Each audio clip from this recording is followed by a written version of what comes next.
sí, digo tanto PP como PSOE, porque mientras Feijóo apostaba por su gran titular, o Sánchez o yo, Sánchez hacía lo propio, aunque en otra clave, la más menorista, que no es otra cosa que el bipartidismo de siempre en versión asusta.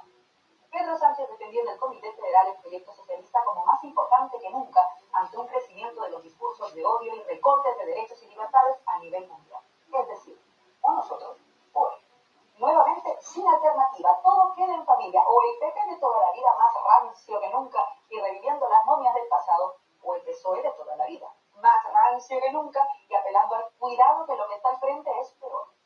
Este fin de semana en España, mientras la manifestación del orgullo ocupaba y coloreaba las calles de Madrid, el tablero político estaba pintado en color sepia, sepia viejo, sepia antiguo. Y la progresividad mediática, que nunca da puntadas sin hilo, lo sabe vender muy bien.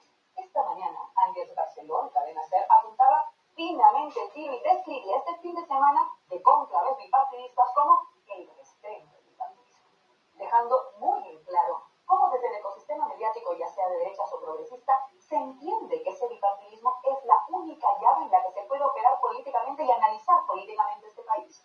España del 15M, que rompió el bipartidismo y que está muy viva, lo vemos cada vez que se abren las urnas, es una amenaza para ese turnismo bipartidista. Y hay demasiados intereses en que olvidemos que existe una alternativa a Feijóo y a Sánchez, a la corrupción del PP y la del PSOE, al PP y al PSOE, que pueden escenificar mucho enfado de cara a las cámaras, pero que aprueban conjuntamente, por ejemplo, meternos en el régimen de guerra, aumentando el gasto militar estratosféricamente sin consultárnoslo siquiera y, por tanto, sometiéndonos a recortes que ya están ocurriendo y que solo van a ir en aumento en muy poco tiempo.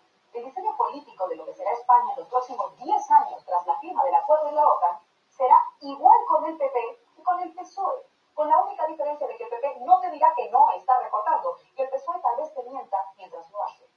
Por eso la cárcel del bipartidismo es un problema. Y eso es lo que hemos visto este fin de semana.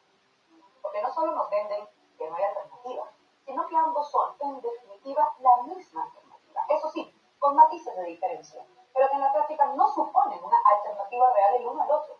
Pero hay más detalles. Y diría que un tema de fondo que no se comenta esta mañana en las redacciones y me parece especialmente relevante es ¿por qué el retorno al bipartidismo es tan importante? ¿Por qué el reestreno de este sistema turnista que diría Andrés Barceló les importa tanto? ¿Es solo nostalgia? Y el detalle está precisamente en dos cosas que deberían cobrar más peso esta mañana. Por un lado, en el PP. Lo que se revela es que Feijóo se niega a poner un cordón sanitario a Vox. Vaya sorpresa, los medios de la policía se dejan las huellas dactilares mencionando esta obviedad que de facto ya ocurre, como la gran vía para precisamente apostar por ese discurso más minorista. Se viene Vox, acepta el PSOE. Cuando lo interesante del discurso de Feijóo es que después de decir esto, lo que afirmó es que tampoco hará en ningún caso un cordón sanitario al PSOE. Que una cosa distinta es el sanchismo al PSOE. Esto que ha dicho Feijóo es la clave que no se menciona esta mañana. ¿Por qué? Porque va de la mano de otra cosa que pasaba al mismo tiempo en Ferraz, la composición de la nueva ejecutiva del PSOE. Antonio Hernando, quien asumió la portavocía del grupo parlamentario tras ese comité federal en que defenestraron a Pedro Sánchez como secretario general, vuelve a tener poder de ejecutiva que el traicionado sigue liderando. Pero no, este no es un gesto de magnánima superioridad moral o de perdón cristiano. Es un mensaje. Hernando no solo fue un portavoz tras la división de Sánchez, sino que recordemos por qué se hizo la operación Sacar a Sánchez. Para ser presidente, a Mariano Rajoy. Hernando fue clave para permitir que Rajoy consiguiera los apoyos para ser investido tras la decisión impuesta por la gestora socialista con la que él estrechó lazos políticos. Hoy, la presencia de Hernando en la ejecutiva del PSOE muestra una intencionalidad volver a apostar por esta gran coalición. Y la excusa hoy será que lo hacen por responsabilidad para evitar que Vox asuma carteras ministeriales por responsabilidad del Estado. El PSOE podría estar considerando dar el gobierno a Feijóo con sus votos como ya hizo con Rajoy y venderlo como altura de miras.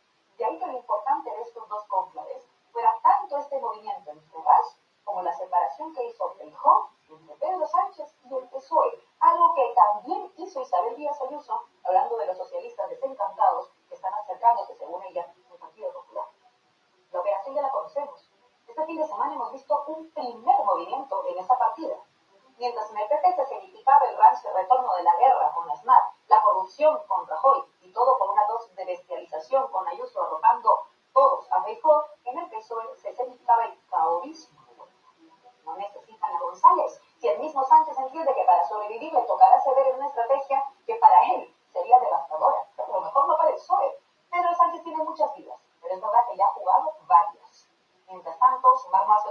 que aletargar su agonía, queriendo separarse de la comparecencia de Sánchez el miércoles, cuando hoy la única forma de apostar por construir una alternativa a este PSOE es por fuera del gobierno.